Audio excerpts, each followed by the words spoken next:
Yo guys, welcome to the video. This is Josh or Milky, and in today's episode of How Are People Breaking the Game, we have a scarab to talk about. Now, the scarab taking the stand today is the Horned Scarab of Awakening. If you see on the right hand side of the screen here, it says you can select one imbued crafting option on the map device. So this is pretty meaningless at a glance, but what can we get? So if we go to the map device and we put it in, we can scroll down and see all of these options that become available to us. And the two that I would like to draw attention to in this video are Harvest and Anarchy. That's right. Two things that on their own are pretty whatever. You can farm scarabs with Anarchy. You can just do conventional harvest farming and they're okay, right?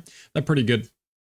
But these, they break it in my opinion. So we'll do the second half of the video will be Anarchy. You can skip forward if you'd like to see that. But the first half has been a fun kind of gambly farm that I thought I wanted to try because I read this and got excited because I love crop rotation. It's a notable on the tree.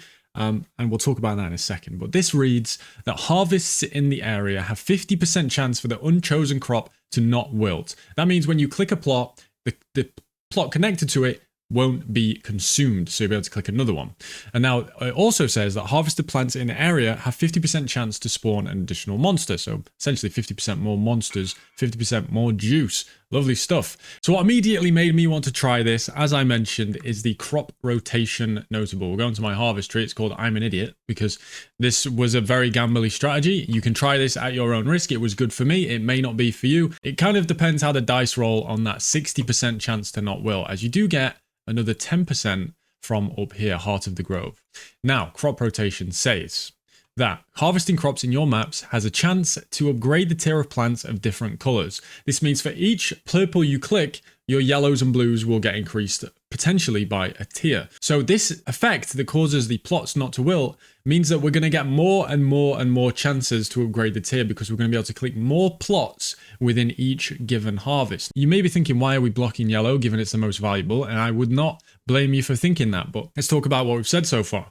You want not that many yellows, some, and you want more purples and blues to consume to upgrade the yellows. So you want maybe 2 yellows to eat at the end because then you're going to have bosses and all that kind of stuff.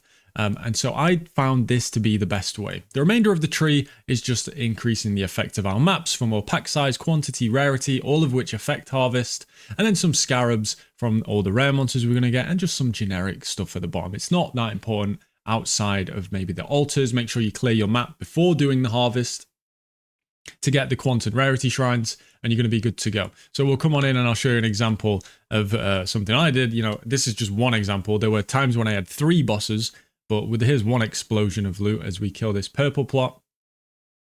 You see all those bears spawn and boom, there is a lot of life force. And obviously there's a boss in here as well that's going to die. We can then skip forward to this where I have 3 bosses, and I have a pretty tough decision here actually, right? Because I have to click one of these. Now one gives me 12 rares and one boss gives me 5 rares and 2 bosses. But bear in mind, we have that 50% chance for our rares to summon another monster. So this is a pretty tough choice in terms of how much life force we're going to get back. So I actually went for the left option and got fortunate, and the right side didn't wilt. So I ended up getting 3 bosses here. I'll skip forward and let you see a bit of the loot, and then we'll go into kind of a breakdown of what I got. But here you can see tons of rare monsters. But look at all those rares. Look at all those rares. A disgusting amount of vivid life force. So a very, very fun gambly farm. If you don't know how crop rotation works, essentially we want to take all the blues and purples in sequence before we go to the remaining yellows. You are going to put yourself in some tough spots though. Those times where you're like, well, I have maybe a purple and a yellow left twice. Do I click one of the purples and risk wilting the yellows in order to upgrade the other yellow? There are spots like this that you'll have to figure out. I think giving you some guidance on this is difficult because it's kind of gambly, right? The math, I don't really know perfectly. I err on the side of gambling just because it's more fun. But for the maximum returns, you would have to figure it out yourself. But yeah, that is an example of harvest, and it was a lot of fun. It's one of my favorite farms in the game, crop rotation. The loot that I ended up getting is right here. Of course, it's in a spreadsheet because I wouldn't be me without doing that. Let's dismiss this. We're at 75%, and you can see the cost of the map was quite expensive. These Horned Scarabs don't come cheap. They cost me 130 chaos per map. I did 12 maps. It's just, again, this isn't like a go out and do this strategy. It's just a little showcase of something fun. And I ended up getting 75,000 yellow life force, 50,000 purple, and 7,000 blue, which came to just 23.7 divines worth of life force. This is without bulk prices. And that came out to about 8.4 divines per hour. You definitely do this faster. It took me an hour and a half to do 12 maps. I don't need to tell you that that's pretty slow when I'm streaming. But yeah, this isn't me advocating to go and do this. More just a fun use of the Horned Scarab. But let's move on to example number 2. If we skip forward in my stream, you'll see this. So we're going to start clearing a Vaal temple. And look at this gameplay. We've gone from the fun, you know, gambly nature of trying to choose between plots to upgrade the other one, 60% chance to win, 40% chance to lose, and we've gone to ID and items in our inventory. Now this one on paper is much more lucrative in terms of currency, but look at this gameplay.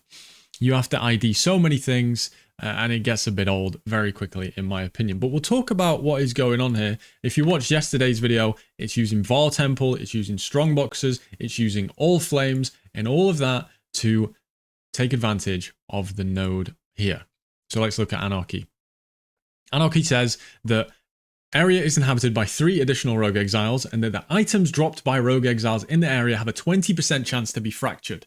Now, if you've been paying attention in the other videos, you'll know these all flames are pretty damn good, because this one turns all the pack of mobs that you would put this over in the map into rogue exiles, and these work for the purposes of this effect. So you're going to add a ton of rogue exiles. You're probably going to be killing over 100 in each map, maybe even more.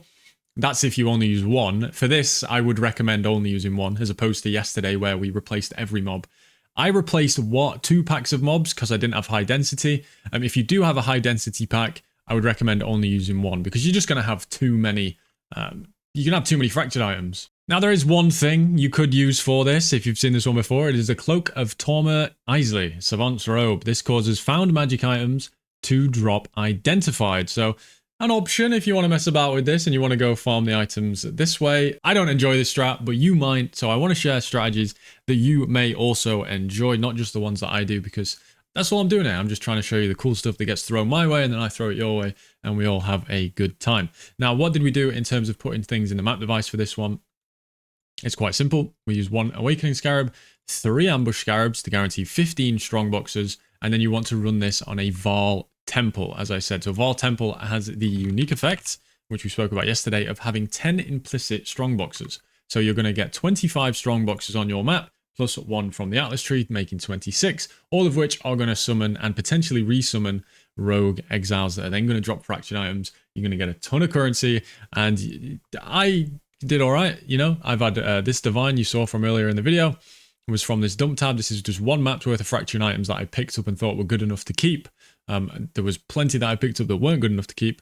One of which was a pair of boots with fractured suppression. The other was a pair of gloves with fractured life. And then the rest are kind of just high rolls on decent things, right? So rings with high attributes, mana, res, you know, decks on gloves. Just stuff people might want. Throw it in a dump tab. Maybe you'll buy it. If you've got space for a 1 div dump tab, absolutely. And you think you'll enjoy this, have a good time with it. So that's 2 examples of how to use the Horned Scarab of Awakening. I'm sure there are more, as it does have many more effects. But these were the ones that I've seen. The Harvest one was the one that I first thought when I saw it. The Rogue Exile one was shown to me by someone in my chat, and I would feel remiss if I didn't at least shout out the person whose videos he showed me. It was Red Devils PoE, who's apparently been farming this. I'll link his video below. I don't want to take credit for anyone else's work. So I hope you enjoyed the video, and I'll see you tomorrow for, of course, another one.